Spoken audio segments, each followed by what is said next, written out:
Bonjour à tous, petite vidéo différence entre moteur pédalier et moteur roue de mes connaissances à moi. Dans le fond, je vais mettre un avertissement là-dessus. Ce que je vais dire, c'est seulement sur mes connaissances, sur les recherches que j'ai faites depuis les dernières années. Et aussi, en même temps, c'est que chaque marque de vélo sont vraiment différentielles de l'une à une autre. Et aussi, je vais essayer de vous nommer les différences que j'ai vues avec les années. Première partie, on va commencer avec les avantages des vélos. On va commencer avec les avantages du moteur pédalier.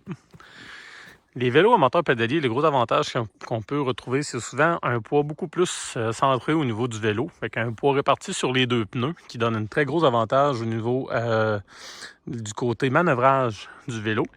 En plus d'avoir une géométrie conventionnelle comme des fat bikes standards.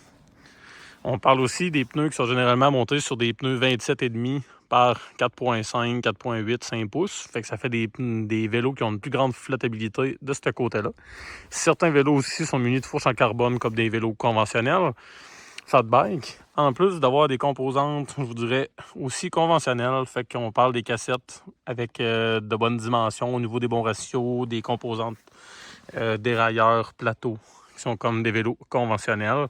Généralement avec des batteries quand même super bien intégrées dans le vélo, dans le cadre qui paraît pas trop, plus un poste de pilotage conventionnel en 780 mm comme les vélos conventionnels aussi de ce côté-là.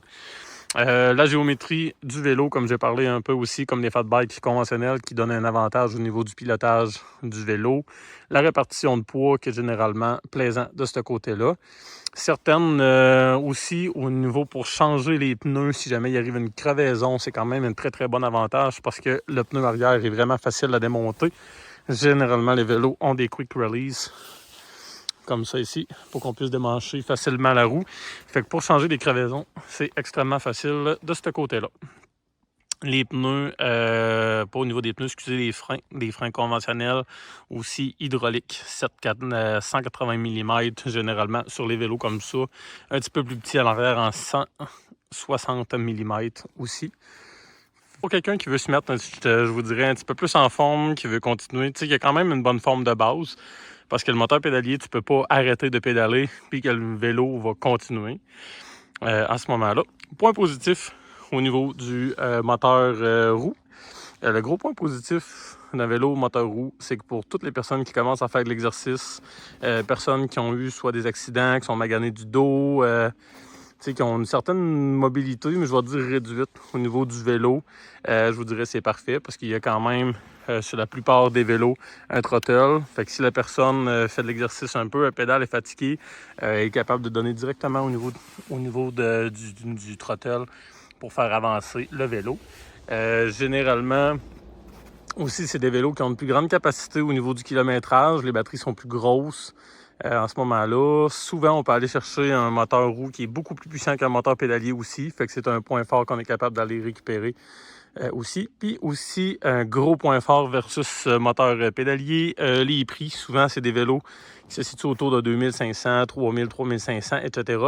Versus, petit point négatif au niveau des moteurs pédaliers, c'est des vélos souvent aux alentours de 6-7 000 $ à ce moment-là. Après ça, chaque compagnie a sa variante. Fourche en carbone, les moteurs sont différents, soit du Bosch ou du Shimano, ou du Powerplay pour Rocky Mountain à ce niveau-là. Pour les points négatifs, on va commencer par justement les vélos moteurs pédaliers. Présentement, je vous dirais les seuls petits points négatifs que je pourrais remarquer, c'est au niveau du température de fonctionnement au niveau du moteur Shimano. Je pense qu'ils sont quand même limités. Aujourd'hui, il fait moins 12.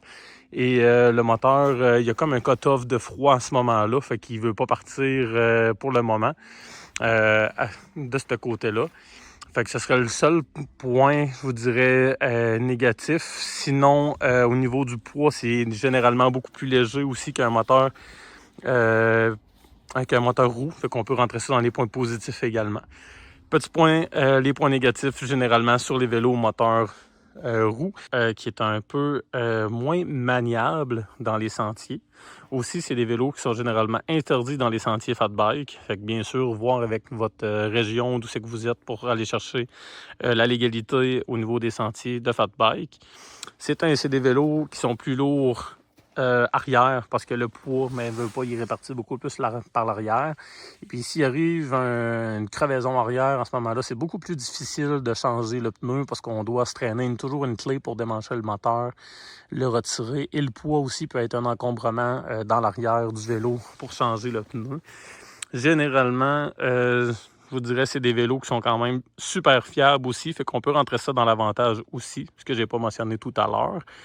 Le point faible, c'est sûr que le poids de ces vélos-là versus les moteurs pédaliers, on parle présentement des vélos que j'ai ici de 80 livres versus 50 livres, fait que ça fait quand même une bonne différence.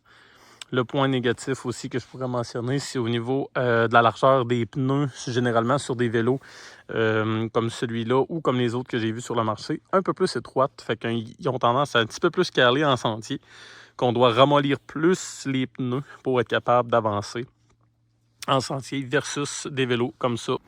Fait que c'est au niveau des petits points faibles, général au niveau de ces vélos-là. Cockpit, généralement, c'est des vélos, je vous dirais, qui sont un petit peu plus étroits que la moyenne. Mais vous voyez, le catch que j'ai ici, présentement, il y a un guidon quand même conventionnel. Je pense que c'est en 760 ou en 780. Fait qu'il n'y a pas une grosse différence avec le moteur aussi conventionnel. L'autre avantage que je peux remarquer aujourd'hui, c'est que le vélo, même à moins 18, moins 20, l'ordinateur va quand même démarrer. Puis vous allez être capable d'en faire quand même une belle raille de ce côté-là. Puis c'est sûr que l'option throttle autour reste quand même un très très bel avantage à ce niveau-là. Fait que ce seraient les petits points forts et points faibles que je pourrais comparer au niveau du moteur. Au niveau de la sensation, je vous dirais, le moteur pédalier, ça donne plus une sensation de jambe bionique. Fait que quand on pousse, c'est sûr qu'il faut tout le temps pédaler. Fait que quand on pousse, on a vraiment l'impression d'avoir une grosse puissance au niveau du pédalage. Aussi, l'autre avantage qui est quand même à considérer, c'est qu'exemple, le moteur Shimano ici est un moteur à 75 Nm de coupe. Fait que c'est un 75 Nm de coupe qui va se délivrer à toutes les petites gears et à toutes les gears de la cassette. Fait que dans le fond, tu as 75 Nm qui poussent à la petite et à la grande. Fait qu'en ce moment-là, on est capable d'aller chercher une très très bonne puissance en montée. Fait que je vous dirais pour la puissance équivalence en moteur roue, un moteur pédalier est beaucoup plus puissant à ce niveau-là. Puis, moteur roue, c'est sûr que ça, c'est un feeling plus exemple de... Tu as l'impression que quelqu'un te pousse dans le dos. Fait que sur les certains types de moteurs que j'ai, c'est que c'est un vélo qu'aussitôt que tu commences à pédaler, le moteur s'enclenche en arrière pour te pousser à une vitesse donnée. Comme exemple, assistance numéro 1 va vous pousser jusqu'à 10 km/h à ce moment-là. Fait que quand on pédale, le moteur va vous pousser pour aller jusqu'à 10 km/h. Fait que c'est les grosses comparaisons que je pourrais vous dire avec les vélos. Si jamais vous avez des questions, n'hésitez pas à les mettre en commentaire. Merci beaucoup. Bonne journée.